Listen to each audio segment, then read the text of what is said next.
Intermediate నేను కొద్దిగా class books కన్నా బయట పుస్తకాలు ఎక్కువగా చదివేవాడిని.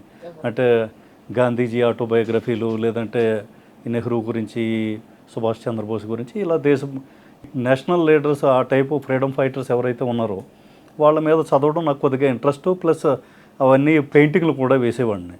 ఈ రవీంద్రనాథ్ ఠాగూర్ పెయింటింగు, గాంధీజీ పెయింటింగు, ఈ టైపు కొంత ఇంట్రెస్ట్, అటు ఎక్స్ట్రా కరిక్యులర్ యాక్టివిటీ ఎక్కువయ్యి ఓకే. నేను ఇంటర్మీడియట్లో ఫెయిల్ అయ్యాను మేడం. ఇప్పుడు ఐపీఎస్గా చేస్తున్న సార్ ఇంటర్మీడియట్ ఫెయిల్ అయ్యారని చెప్తున్నారు. ఇందాక మీరు ఒక మాట అన్నారు సార్, మాతృభాష అన్న పాయింట్లో నేను ఒకటి యాడ్ చేయాలనుకుంటున్నాను దానికి. అవును మేడం. మీరు చెప్పింది 100% కరెక్ట్. ఈరోజు పిల్లలకి వాళ్ళ మాతృభాష రాక ఇంగ్లీష్ నేర్చుకుంటున్నారు.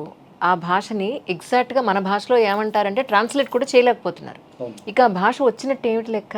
కరెక్ట్. ఇంగ్లీష్లో పోనీ వాళ్ళు తోపులు ఉంటున్నారంటే అది అటు ఉండట్లేదు, పోనీ మాతృభాష నేర్చుకుంటున్నారా పూర్తిగా అంటే ఇటు ఉండట్లేదు. రెండింటికి చెడ్డ రేవట్లాగా అనిపిస్తున్నారు నాకైతే. ఈ విషయంలో మీరేమంటారు సార్? మీరు అన్నది చాలా 100% కరెక్ట్ మేడం. సార్ ఎందుకంటే ఇప్పటికీ కూడా నేను స్కూల్స్తో బాగా అసోసియేట్ అయి ఉన్నాను. నేను మా ఊరు వెళ్ళినప్పుడు ప్రతిసారి కూడా స్కూల్ పిల్లలకి ఒక క్లాస్ తీసుకుంటాను. మా స్కూల్లో స్టూడెంట్స్ని, 10th క్లాస్ చదివే స్టూడెంట్స్ని కూడా నేను సింపుల్ సెంటెన్సెస్ తెలుగులో చెప్పి ఇంగ్లీష్లో ట్రాన్స్లేట్ చేయమంటే చేయలేకపోతున్నారు.